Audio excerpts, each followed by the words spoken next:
আমরা চাই নির্বাচনে আমাদের দেশপ্রেমিক আমাদের সেনাবাহিনীর সৈনিকেরা এবং জুনিয়র অফিসাররা যারা মাঠ পর্যায়ে দায়িত্বে আছেন, বিভিন্ন ক্যাম্পে দায়িত্বে আছেন, আমরা চাই তাদেরকে যেন প্রয়োজন বোধে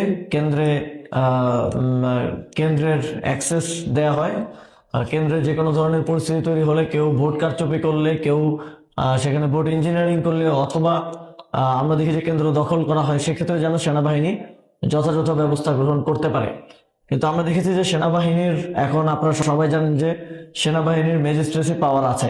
ম্যাজিস্ট্রেসি পাওয়ার থাকা অবস্থায়ও এবার কেন এই নিয়ম করা হলো যে সিভিল অ্যাডমিনিস্ট্রেশনের কল ছাড়া তারা কেন্দ্রে যেতে পারবেন না, এটা আমাদের বোধগম্য নয়।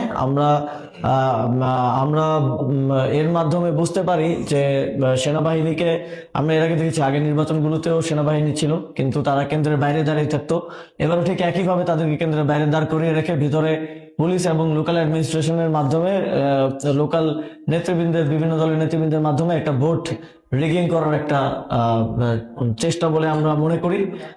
আমরা মনে করি সেনাবাহিনীকে তার স্বাভাবিক যে কার্যক্রম, তার ম্যাজিস্ট্রেসি যে পাওয়ার, সেটা যেন যথাযথভাবে ব্যবহার করার সুযোগ দেওয়া হয়। আমরা দেখেছি বিগত 17 মাসে সেনাবাহিনীকে ম্যাজিস্ট্রেসি পাওয়ার দেওয়া হয়েছে, মাঠে রাখা হয়েছে, কিন্তু কোনো এক দৈব বলে তাদেরকে কোনো কাজ করতে দেওয়া হয় না, তাদের হাত পা বেঁধে রাখা হয়েছে। সেনাবাহিনীর কাজ ছিল না যে কোনো মোটরসাইকেল আরোহীর হেলমেট আছে কিনা এটা দেখার, তাদের দায়িত্ব ছিল না। তাদের দায়িত্ব ছিল যে যারা রাজনৈতিক দুর্বৃত্ত আছে, যারা ডাকাত আছে, চাঁদাবাজ আছে, তাদেরকে নিয়ন্ত্রণের মাধ্যমে সন্ত্রাসীদের নিয়ন্ত্রণের মাধ্যমে নিরাপত্তা নিশ্চিত করা জনগণের। সেখানে আমরা দেখেছি সেনাবাহিনীকে রাস্তার চেকপোস্টে দাঁড় করিয়ে হেলমেট চেক করানো হয়েছে, কার বাইকের লাইসেন্স নাই এটা চেক করানো হয়েছে। এটার জন্য আমাদের ট্রাফিক পুলিশ ছিলই।